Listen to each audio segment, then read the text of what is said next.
Ilan chocolate yung inano niya, Tala? Oo, madami yun. Parang 6, 7. Madami yun. Parang 8 yata. Tapos 5 takal na ano, no? Pa-price, no? Hindi na siyang pa-price. Pwede na siya tansyahin. Tansyahin lang siya. Kaso lang pagka ito binenta sa atin, parang lugi naman tayo ito. Piso. Pero sa panahon ngayon naman, wala nang tig-piso. Wala ng piso, no? Tingnan mo naman kahit candy, yung dating tig-sin tapos ngayon hindi na. Tignan nyo natin.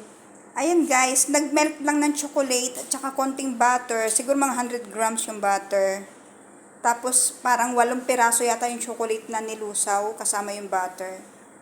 Tapos dinagdag lang yung cornflakes na unflavored siya.